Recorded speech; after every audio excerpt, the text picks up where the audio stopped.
The first thing that I'm going to show you is how to measure with a straight edge width versus height. We want to know if it's the same, or in this case, it turns out it's a little bit taller than it is wide, which might be a surprise. So I make a couple of marks showing where the top, left side, and bottom are, and then I can proceed to figure out about how tall and how wide I want this project to be. Then I need to start working on negative spaces because that's what this project is about. If I see the horse, it's going to be a little bit more difficult. I want to see only the air in between the legs, and that gives me the best chance of getting an accurate drawing.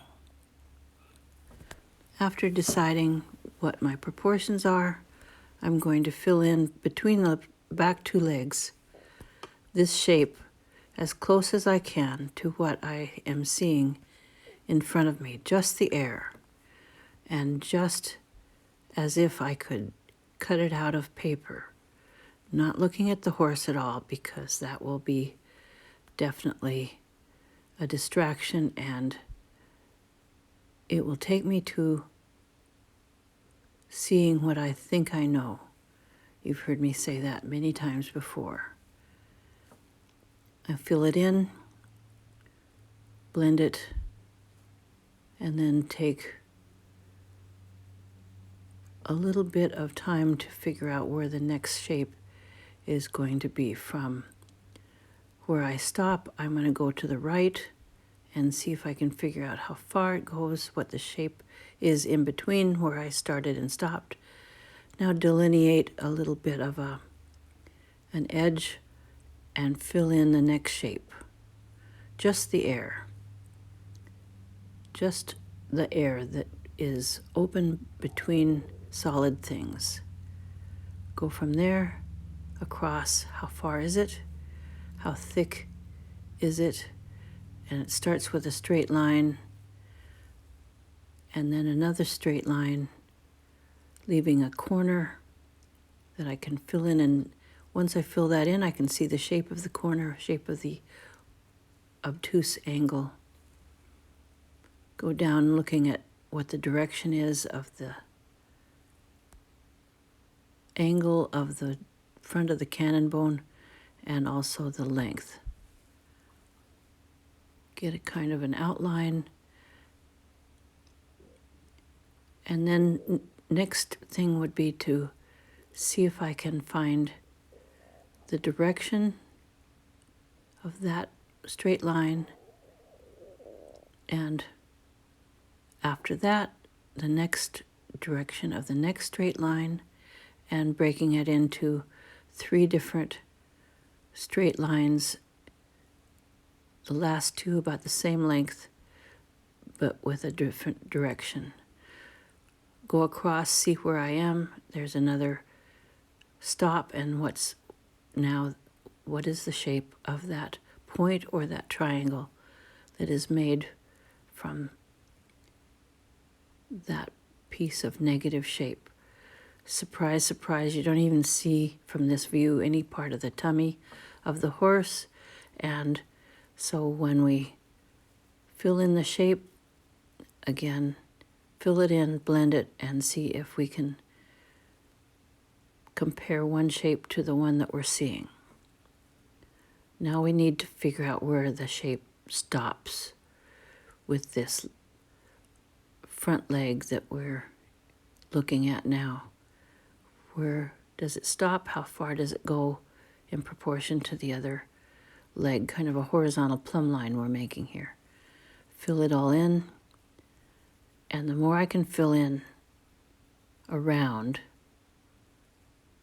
the more I can see. For some reason, it helps not to have just an outline of thick negative shape like a halo. It really helps to take that on out and see what your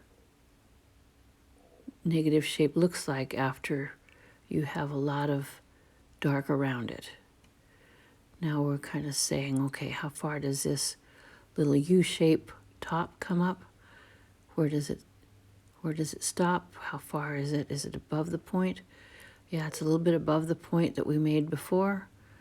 And then what direction does it go? How wide is it? All of these comparisons keeps me busy. Lots of observation here.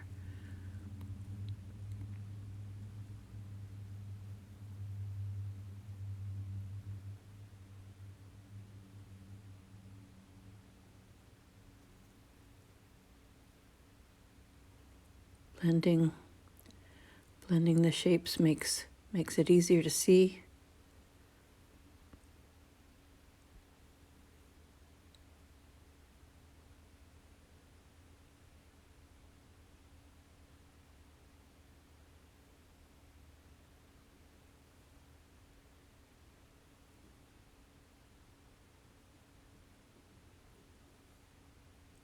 Now the next shape is the outside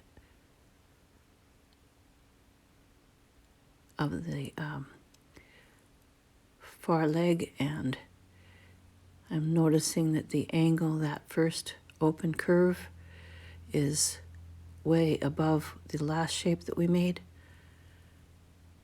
And again, trying to figure out how to make every edge a straight line with a curve, straight line, curve.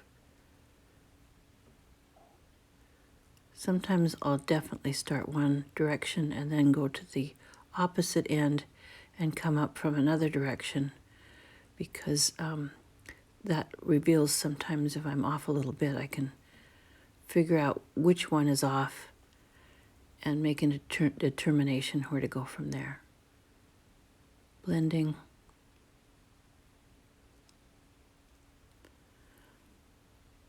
And you can see already that it's starting to resemble what we have in front of us. And I know that if I were just looking at the horse itself, it would probably not come out with this much accuracy. Now we go to the direction, and then another direction, and a nice angle. Anytime I have a sharp angle described below, I'm looking at almost a 90-degree corner.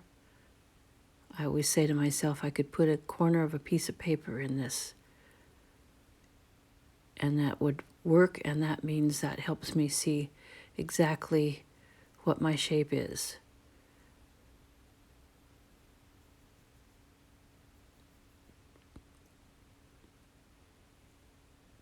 Looking how far the end of the nose hits. We're at the shoulder, again, kind of a horizontal plumb line. And then fill in as quickly as I can, as much as I can, anything that's safe. Blend it so I can see a shape to compare with a shape. It's redundant, I know, but it's what I do over and over. It's how I see the world now.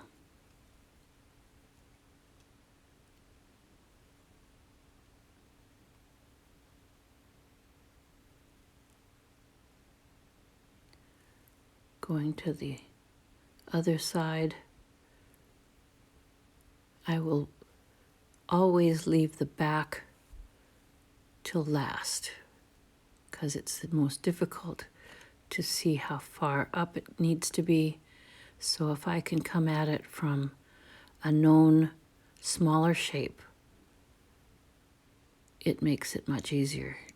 Here we are comparing again how far a change, an angle, hits something else, always comparing one thing to another thing, making some adjustments.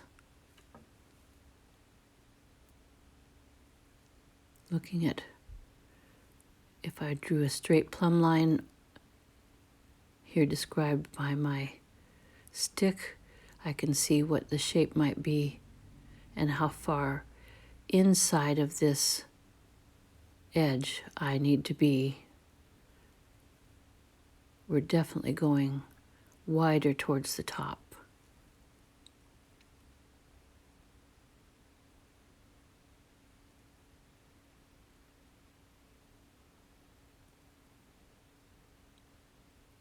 Another description of a corner or a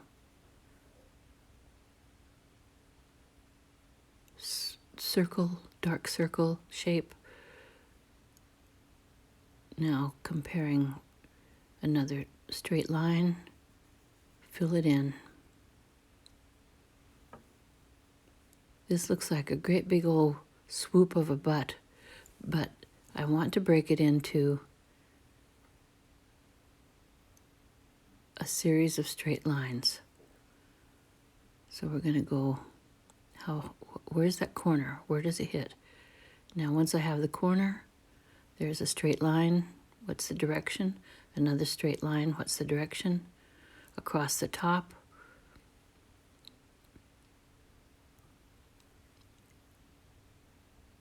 Now I'm looking at the little shape coming up the tail, so I can say from that shape coming up the tail, how wide do we go to the left? How far do we go to the top? And the quicker I can fill it all in, the more it starts to look like what I'm seeing. Now we have a nice way of figuring out where does that point of this angle at the top, where does that go? And if I draw the shape of that point, that shape of that wide triangle there, that gives me a place to start, and filling it in, it starts to look pretty good. This part is always fun. But it's not what I expect, so I can't look at anything except how long is my silhouette, what direction is it? In this case, how wide is the shape that is remaining? Now we're going to be looking at the angle from the jaw to the back of the ear. And that gives us another corner, a shape in between the two ears. Fill it in.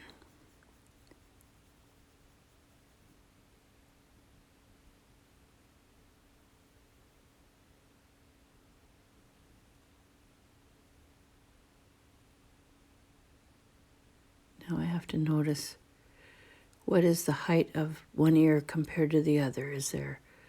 Are they both the same height, or is there an angle? And then what is the angle of the front of the forehead? How far does it go before it changes? Then there's a direction change. It goes basically not quite, but almost vertical compared to the edge. Yeah, there's a little bit of vertical. Again, helps to fill it in. I can't emphasize enough how much it helps to take the time to fill in your outside shapes so that you can see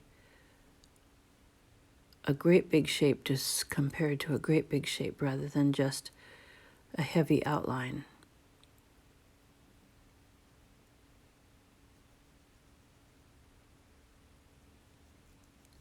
Filling this in.